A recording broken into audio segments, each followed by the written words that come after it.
Good morning! Grabe ang init. While waiting for a client, I'm gonna send you an update tuloy.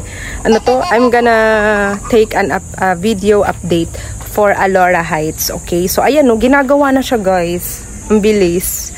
Okay, magbibigay ako ng details. My name is Nicole. So watch until the end. Okay, fun fact muna bago ang lahat. Ito po ang Alora Heights. Yan yung pangalan ng subdivision. Ang location ay sa Barangay Balasing, Santa Maria, Bulacan. Ayan siya. So, ito yung kanyang mga proximity. Yan. Tapos, ito yung kanyang amenities.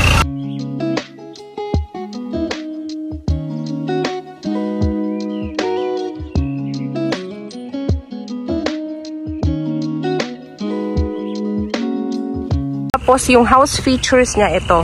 Kayo kasi yung maglalagay ng partition up to 3 bedrooms. So, bare unit yan. Yan yung ating townhouse. Ito yung details, technical details. Yan. So, Pag-ibig to guys. Ang ating developer ay si Borland. Ito yung kanyang magiging entrance gate. Ayan, ginagawa na yung entrance gate. Gagawin na rin yung model unit. Ongoing construction na siya. Ayan siya guys. Ito yung ating community. Yan, kung naghahanap ka ng murang bahay at lupa sa Santa Maria, Bulacan.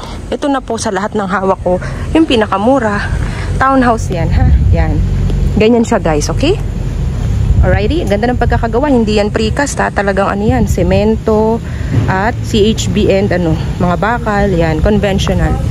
Alright, so ito yung kanyang ongoing construction. Ay, grabe. So, pakita ko lang yung mapa. Yan yung mapa niya. So, ito guys, si Alora Heights. Ganito yung magiging itsura oh. Wow, ang ganda! Townhouse na elegant pa rin tignan kahit na affordable, super swak na swak at abot kaya. Pwedeng-pwede na sa Borland, Alora Heights. Diba? Ito po yung kanyang license to sell number for legitimacy. Okay? At ayan. Our total land area here guys, gross land area, 64,000 square meter. Nasa 64,000 square meter total lot. Tapos ito yung kanyang map. So guys, magbibigay ako ng sample computation kasi mabilis to na sold out. So ngayon, reopen lang to. So ipapakita ko sa screen yung sample computation guys ng inner unit muna and tsaka corner. So start tayo sa inner unit. Yan yung inner unit, sample computation. Yan siya guys. At yung end unit, sample computation.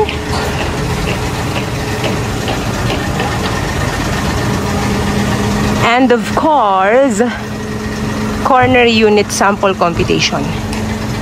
So yan, showing on the screen right now. Tignan mo na lang kung saan pasok yung salary mo dyan, okay? So guys, thank you for watching. This is just a very quick update. Strictly no walk-ins. Bawal po mag-walk-in dito. At ang schedule po, actually dito guys, ang reservation process dito, depende sa schedule. Kung ngayon nga, Monday, walang office eh. So depende po siya. Kapag ka walang office kasi, sa mismong site, doon siya sa head office. So which is sa Fairview po yun, head office ng Borland Development Corporation, BDC office. Ganun siya. Kaya talagang kailangan kontakin mo ako dito. Pa-check mo muna yung requirements mo sa akin pag okay, and then after that diretso na lang tayo dun sa ano, sa head office sa may Fairview. Malapit lang yun sa SM Fairview. Ganun siya para makapag-reserve. Pag sa head office, Monday to Friday lang yun. So ganun. Pag Saturday, Sunday, depende kung pumasok yung staff dito.